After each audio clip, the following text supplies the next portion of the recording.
जरा सोचो, तुम बिना खाने और पानी के एक अनजान कमरे में फंस जाओ और वहाँ से बाहर निकलना लगभग नामुमकिन सा लगे। कुछ ऐसा ही होता है हमारी आज की कहानी में। पूरी रात शराब पीने के बाद एक आदमी जब सुबह उठा तो उसके सर में तेज दर्द होने लगा। वो अपनी साइड में देखकर डर गया कि एक मरा हुआ चूहा बिल्कुल उसके बगल में पड़ा था। जल्द ही उसे एहसास हुआ कि वो एक तिजोरी जैसे कमरे में कैद है, जिसमें एक लोहे का दरवाजा और एक अलमारी है। बहुत सारी मक्खियाँ उसके आसपास भिनभिना रही थी। उनमें से कुछ मरे हुए चूहे से अपना पेट भरने में बिजी थी। इसके बाद उस आदमी ने घड़ी में देखा कि सुबह के 9 बज रहे थे। उसने वो लोहे का दरवाजा खोलने की बहुत कोशिश की, लेकिन कोई फायदा नहीं हुआ। उसने दरवाजा पीट पीट कर चिल्लाना शुरू कर दिया, लेकिन बाहर से कोई जवाब नहीं आया। उसे कोई अंदाजा नहीं था कि वो इस कमरे में कब और कैसे पहुंचा। थोड़ी देर बाद उसे पेशाब का प्रेशर बनने लगा और अब उसे बहुत जोर से वॉशरूम जाना था। पहले तो उसे लगा कि उसके साथ किसी ने मजाक किया है। उसे लग रहा था कि ये काम फ्लेचर नाम के एक आदमी का है जो उसके साथ काम करता था।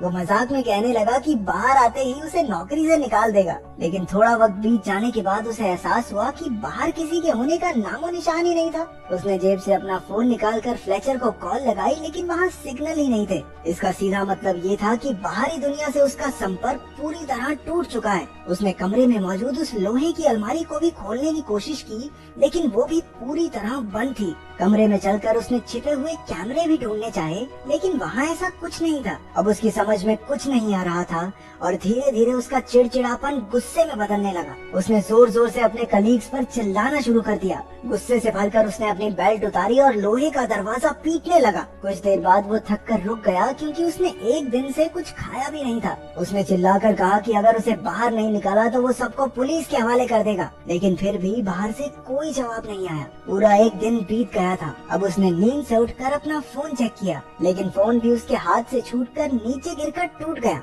वहाँ न खाना था न पानी, इसलिए जिंदा रहने के लिए उसे कुछ तो करना ही था। उसने अपना जूता उतारा और मजबूरी में उसी में पेशाब करके पी गया। अकेलेपन और भूख की वजह से अब वो पागल सा होता जा रहा था। अचानक उसे ऊपर लगी ट्यूबलाइट में एक चाबी दिखाई दी। उसने तुरंत लाइट तोड़कर चाबी बाहर निकाली। उस चाबी की मदद से वो लोहे की अलमारी खुल गई, जिसके अंदर उसे प्योर ऑक्सीजन के 2 कैंस और छेनी हथौड़ी जैसे कुछ औजार मिले। उसने औजारों की मदद से वो लोहे का दरवाजा तोड़ने की कोशिश की, लेकिन दरवाजे पर एक खरोंच तक नहीं आई। वो वेल्डिंग मशीन के जरिए दरवाजे को जलाने लगा, लेकिन उसे उसका इस्तेमाल नहीं करना आता था। वेल्डिंग गन की आग देखकर उसे एक आइडिया आया। उसने आग का इस्तेमाल करके फायर अलार्म को ट्रिगर करने का प्लान बनाया, जिससे उसे थोड़ा पानी नसीब हो जाए। लेकिन बदकिस्मती से वो अलार्म नकली निकला। इसके बाद उसने छेनी हथौड़ी से दरवाजे का ताला तोड़ने का प्लान बनाया, लेकिन वो दरवाजा इतना मजबूत था कि उसे तो दया तक न तोड़ पाए। भूख और प्यास से बेहद परेशान होकर वो डिप्रेशन में जाने लगा। उसने अपना गुस्सा निकालने के लिए अलमारी को जोर जोर से पीटना शुरू कर दिया, लेकिन कुछ देर बाद वो फिर से शांत होकर बैठ गया। तभी उसे दीवार में एक छेद दिखाई दिया। वो तुरंत छेनी हथौड़ी लेकर उसे तोड़ने लगा। वो वहाँ सुरंग बनाकर बाहर निकलने की फिराक में था। धीरे धीरे कमरे में ऑक्सीजन का स्तर कम हो रहा था, इसलिए उसने प्योर ऑक्सीजन ले ली, लेकिन फिर उसके शरीर में ऑक्सीजन की मात्रा बढ़ जाने से उसे चक्कर आने लगे। उसने ऑक्सीजन कैन बंद किया और उसकी नजर उस मरे हुए चूहे पर लगे कुछ कीड़ों पर पड़ी। अब जिंदा रहने के लिए उसे बियर ग्रिल्स बन के वो कीड़े मकोड़े भी खाने पड़े। पेट पूजा के बाद उसने सुरंग बनाने का काम जारी रखा। काफी मेहनत के बाद उसने वो छेद बड़ा कर दिया और उसे दीवार के अंदर मौजूद लोहे के सरिये दिखाई देने लगे। उसने वेल्डिंग गन की मदद से वो सरिये काटे और दीवार को तोड़ना जारी रखा। कुछ ही देर में वहाँ से रोशनी आने लगी, जिसे देखकर वो खुशी से झूम उठा। अब छेद इतना बड़ा हो चुका था कि वो उससे बाहर निकल जाए, लेकिन जैसे ही वो उस दीवार के उस पार गया, उसके पैरों तले जमीन खिसक गई। वो बाहर की दुनिया में नहीं बल्कि वैसे ही एक और कमरे में आ चुका था। उसकी सारी मेहनत बर्बाद हो गई थी। वो निराश होकर पागलों की तरह लोहे का दरवाजा पीटने लगा। थोड़ी देर बाद शांत होकर उसने इधर उधर नजर दौड़ाई। कमरे के एक कोने में एक लाल रंग का ताबूत रखा था। उसने ध्यान से ताबूत का ढक्कन हटाया और उसके अंदर एक सुंदर सी लड़की को देखकर उसकी आंखें खुली की खुली रह गई। वो मरी हुई तो नहीं लग रही थी, तो शायद गहरी नींद में सो रही होगी। जब उस आदमी ने लड़की को जगाया तो वो बुरी तरह से डर जाती है। जब उसने उससे बात करने की कोशिश की तो पता चला कि वो एक दूसरे की भाषा नहीं समझते थे। वो लड़की डर कर उसी के पुराने कमरे में जाकर छिप गई। उस आदमी ने उसे कुछ भी समझा पाने की ताकत बची ही नहीं थी, इसलिए उसने ताबूत में ही सोकर रात गुजारने का फैसला किया। लेकिन बीच रात में ही डरी हुई लड़की ने आकर उसे जगा दिया। उसने आदमी को सुरंग का काम जारी रखने का इशारा किया, लेकिन भूख प्यास की वजह से कुछ भी करना उसके लिए नामुमकिन था। इतने दिन काम करते करते उसके हाथों पर भी चोट आ गई थी और उसे अब आराम की सख्त जरूरत थी। उस लड़की ने खुद ही औजार उठाकर सुरंग खोदनी शुरू कर दी, लेकिन ये इतना भी आसान नहीं था। थोड़ी देर बाद उसे पेशाब आ गया और वो दूसरे कमरे की ओर भागी, लेकिन आदमी ने उसे वहीं रोक लिया। वो इशारा करके उसे कुछ समझाने लगा। असल में उसने 3 दिन से पानी नहीं पिया था